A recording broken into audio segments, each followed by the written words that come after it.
My dear children, how are you? I hope you are fine by the grace of Almighty Allah Rabbul Alameen. I wished you good success in life. I therefore request you to study world. If you want to better in the examination, the first time you have to study world. Let's discuss about narration of exclamatory sentence. যাই হোক, আমরা ইতিপূর্বে narration সম্বন্ধে কথা বলেছি। আজকে হলো exclamatory সেন্টেন্সের ইনডিরেক্ট ন্যারেশন, ক্লাসের serial number 9।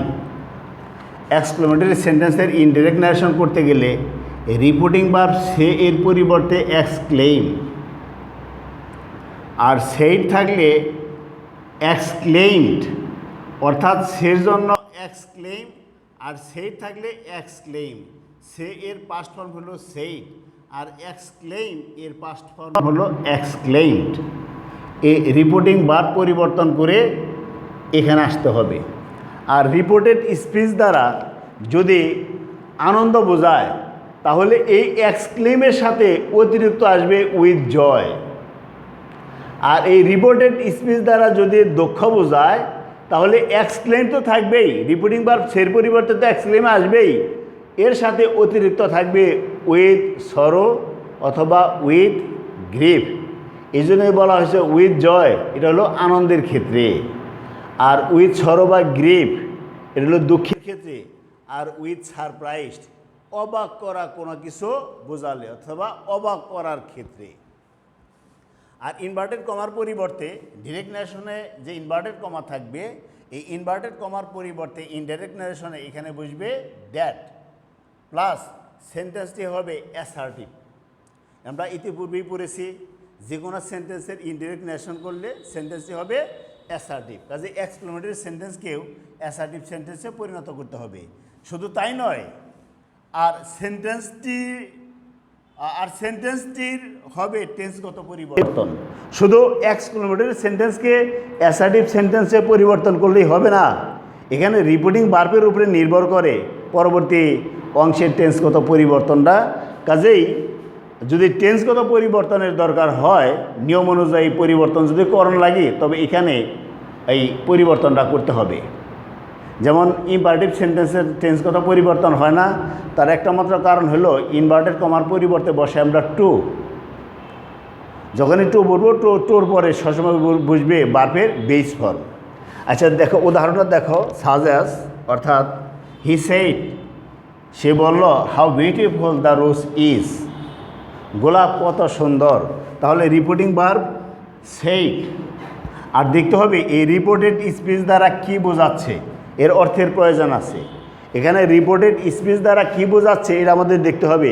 How beautiful the rose is, গোলাপ কত সুন্দর, প্রশংসা করছে, আনন্দের কথা। এই জন্যেই এই যে রিপোর্টিং ভার্ব সের পরিবর্তে এক্সক্লেইম, সেই থাকলে এক্সক্লেইমড, এটা তো বাধ্যতামূলক। আর এটা দ্বারা আমরা আনন্দ বোঝাচ্ছি, এই জন্যে আসবে এর সাথে উইথ জয়। তারপর ইনভার্টেড কমার পরিবর্তে দ্যাট। আর এখন কী করতে হবে, এক্সক্লেমেটরি সেন্টেন্সকে অ্যাসার্টিভ সেন্টেন্সে পরিণত করতে হবে। অ্যাসার্টিভ সেন্টেন্সের সাবজেক্টটা কোথায়? আমরা জানি যে অ্যাসার্টিভ সেন্টেন্সের শুরুতেই সাবজেক্ট বসে। এখন আমরা কীভাবে, কোথা থেকে সাবজেক্টটা খুঁজে বের করব, তারও একটা কৌশল আছে। সেই কৌশলটা হলো এই সেন্টেন্সে এই ইজটা হলো ভার্ব, এই ইজ ব্যতীত আর অন্য কোনো ভার্ব এখানে আর নেই। কাজে এইটাই হলো এই সেন্টেন্সের মেন ভার্ব। আর ভার্বের পূর্বে যে অংশটা, এইটাই হলো সেন্টেন্সের সাবজেক্ট। কাজেই উইথ জয় ইনভার্টেড কমার পরিবর্তে দ্যাট, এখন এটা হলো সেন্টেন্সের সাবজেক্ট। আর এই যে ভার্ব, রিপোর্টিং ভার্ব পাস্ট টেন্সে থাকলে ইনডিরেক্ট ন্যারেশন করার সময় রিপোর্টেড স্পিচও পরিবর্তন হয়ে অনুরূপ পাস্ট টেন্স হয়। Present indefinite, past indefinite. এই ইজটা হলো ওয়াজ। এক্সক্লেমেটরি সেন্টেন্স যদি হাউ দ্বারা শুরু হয়, এই হাউয়ের পরিবর্তে বসবে গ্রেট। তারপর হাওয়ার পরে যে অ্যাডজেক্টিভ বা অ্যাডভার্ব যাই থাক না কেন, ওই অ্যাডজেক্টিভ বা অ্যাডভার্ব বেরি এর পরে বসবে। ঠিক আছে? তাহলে আমরা এখন যাব অন্য একটা উদাহরণে। দেখো, এখানে লেখা আছে দ্য গার্ল সেইড, বালিকাটি বলল, হোয়াট এ ফোল্ট ইউ আর, তুমি কি বোকা। তাহলে দেখো এখানে সেইড, এই সেইডের পরিবর্তে এক্সক্লেইমড, দ্য গার্ল এক্সক্লেইমড, আর এটা দ্বারা কি বোঝাচ্ছে? যদি কাউকে বোকা বলা হয়, নির্বোধ বলা হয়, সে রেগে যায়, অনেক সময় ক্ষেপে যায়, তার মানে এটা দুঃখের কথা। এই জন্যেই এর সাথে আসবে উইথ সরো অথবা উইথ গ্রিভ, আমি এখানে সরো লিখছি, আর ইনভার্টেড কমার পরিবর্তে দ্যাট। এখন আমরা এই যে এক্সক্লেমেটরি সেন্টেন্স, একে অ্যাসার্টিভ সেন্টেন্সে পরিণত করব। অ্যাসার্টিভ সেন্টেন্সের শুরুতেই থাকবে সাবজেক্ট। এইটাই যদি সেন্টেন্সের মেন ভার্ব হয়, ভার্বের পূর্বের ওয়ার্ডটাই হলো সাবজেক্ট। এই জন্যেই এখানে ইউ, এই সাবজেক্টটাকে এখানে আনলাম ইউ, তারপরে প্রেজেন্ট ইনডিফিনিট, পাস্ট ইনডিফিনিট, আর হোয়াটের পরিবর্তে গ্রেট, তারপরে হলো এখানে অ্যাডজেক্টিভ অ্যাডভার্ব নাউন যাই থাক। তাহলে দেখো, the girl said what a fault you are, the girl exclaimed with sorrow that you were a grateful. এখানে তোমাদের বোঝানোর জন্য কিছু কথা বলতেই হয়, আর এগুলো না বললেই নয়। দেখো, এক্সক্লেমেটরি সেন্টেন্স যদি হাউ দ্বারা শুরু হয়, এক্সক্লেমেটরি সেন্টেন্সটা যদি হাউ দ্বারা শুরু হয়, হাউয়ের পরিবর্তে বরাবরই আমরা, মানে বেশিরভাগ ক্ষেত্রে হাউয়ের পরিবর্তে বসাই ভেরি। হাউ থাকলেই অ্যাসার্টিভ করার সময় হাউয়ের পরিবর্তে আসবে ভেরি। আর হোয়াট দ্বারা যদি শুরু হয়, হোয়াটের পরিবর্তে আসতে পারে গ্রেট, আবার হোয়াটের পরিবর্তে আসতে পারে ভেরি। এখন তোমার প্রশ্ন জাগতে পারে যে হোয়াটের পরিবর্তে গ্রেট আবার হোয়াটের পরিবর্তে ভেরি আমি কিভাবে বুঝবো? সে বোঝানোর জন্য আমি এখানে লিখেছি হোয়াট।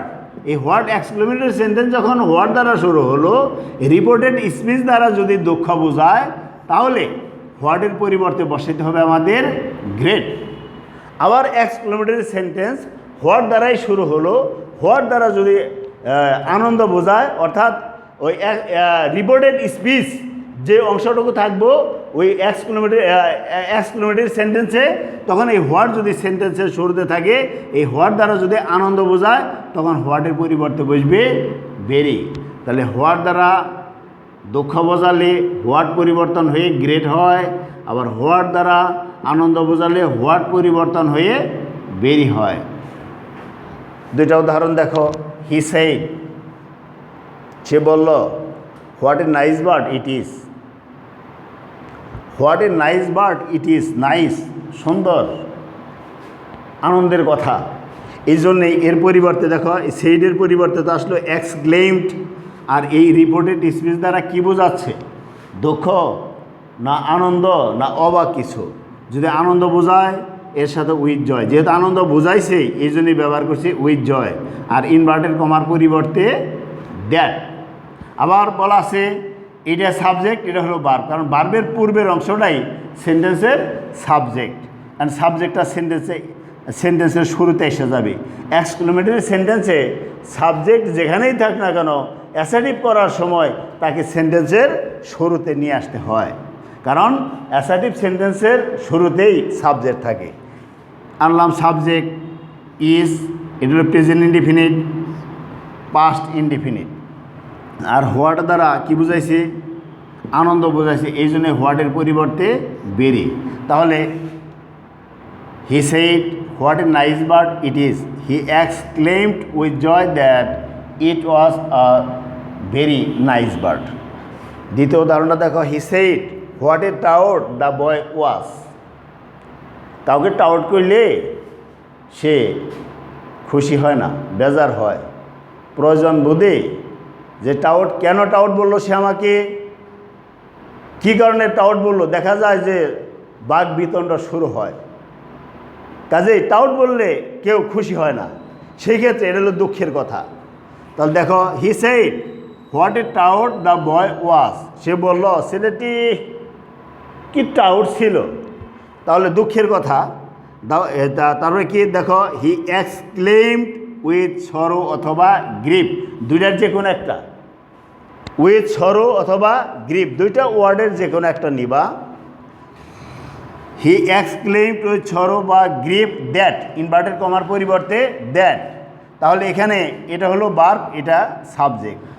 অ্যাসার্টিভ করবো, অ্যাসার্টিভ সেন্টেন্সের শুরুতেই আসবে সাবজেক্ট। দ্য বয় হলো পাস্ট ইনডিফিনিট টেন্স, ওয়াজ পাস্ট ইনডিফিনিট টেন্সের প্রতীক।